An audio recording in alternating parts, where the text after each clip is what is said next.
अकोल्यातील मूर्तिजापूर तालुक्यात ग्रामीण भागातील शाळकरी विद्यार्थ्यांना घरापासून शाळेपर्यंतचा जीवघेणा प्रवास करावा लागतोय. एखादा विद्यार्थी या प्रवासी वाहनातून पडला तर त्याच्या जीवावर देखील बेतू शकतं. असंच काहीसं या दृश्यांकडे पाहून वाटतं. आणि यामुळे ग्रामीण भागातील या विद्यार्थ्यांच्या जीवाशी नेमकं कोण खेळतंय असा सवाल उपस्थित होतोय.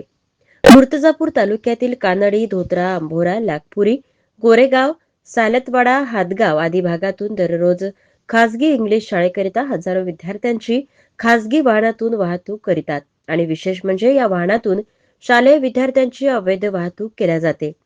क्षमतेपेक्षा जास्त विद्यार्थी प्रवासी या गाडीत भरून राष्ट्रीय महामार्ग, राज्य महामार्गाने शाळेच्या वेळेपूर्वी पोहोचण्याच्या नादात सदर वाहन चालक सुसाट वेगाने वाहन पळवतात. आणि सदर वाहन हे शाळकरी विद्यार्थ्यांचे असल्याने परिवहन विभाग, आरटीओ अथवा वाहतूक पोलीसही याकडे दुर्लक्ष करत आहेत. आणि यामुळे एखाद्या विद्यार्थ्यांचा जीव गेल्यावर वाहतूक पोलीस अथवा परिवहन विभागाचे अधिकारी जागे होणार आहेत का, असा देखील प्रश्न विचारला जातोय.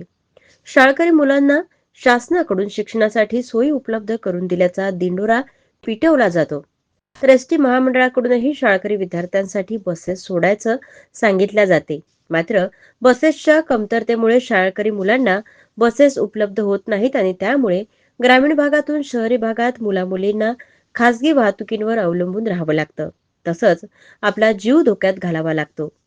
हे कायमस्वरूपी कुठेतरी थांबायला हवं अशी मागणी विद्यार्थी व पालक असा वर्गाकडून हल्लीच केली एक जात आहे. अपघात घडला अनबोरा नजीक आणि शाळेकरी विद्यार्थ्यांचा जीवघेणा प्रवास सुरू आहे. शहरामध्ये असेल, ग्रामीण भागामधून येणारे वाहन आहेत, अवैधरित्या वाहन चालक आहेत.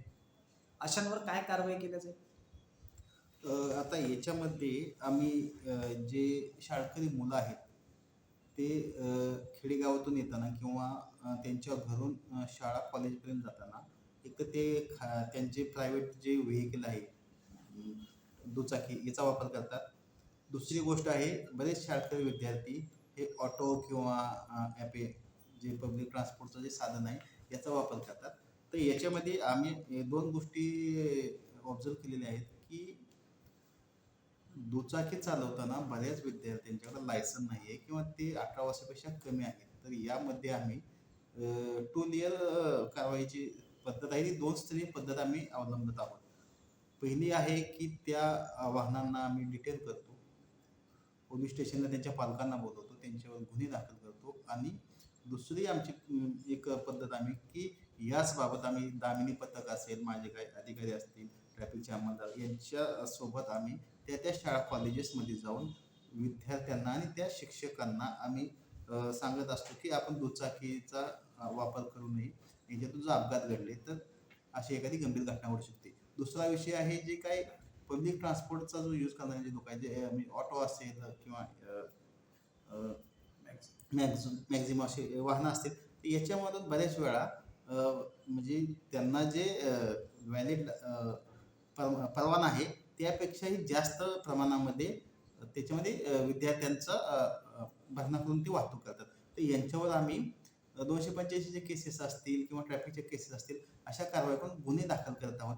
याचबरोबर त्यांना याबाबत प्रबोधन सुद्धा करत आहोत की याच्यातून जर कधी गंभीर घटना घडली तर जीवितहानी होण्याची शक्यता जास्त आहे.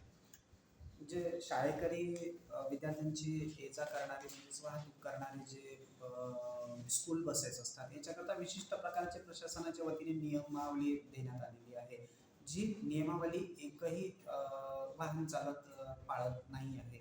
अशांवर काहीतरी कारवाई होईल का? जसा फर्स्ट एड बॉक्स असेल, फर्स्ट एड बॉक्स पण नाही आहे त्याच्यामध्ये, इतर काही सेफ्टी किट्स इथे नाही आहेत. अशांची तपासणी असेल किंवा त्याच्यात असं काही निदर्शनास आल्यास कारवाई होईल का त्यांच्या? निश्चितच आम्ही ज्यावेळेस या कारवाई करतो त्यावेळेस या गोष्टींची आम्ही तपासणी करतो की याच्यामध्ये फर्स्ट एड बॉक्स आहेत का, इमर्जन्सी कॉल करण्याची तुमच्याकडे सुविधा आहे का.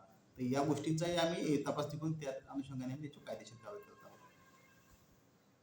जिल्ह्यातील सत्यलढाच्या महत्त्वपूर्ण घडामोडी पाहण्यासाठी आपले Satyaladha YouTube news channel subscribe करा, बेल आयकॉनला क्लिक करा आणि रहा सदैव अपडेट.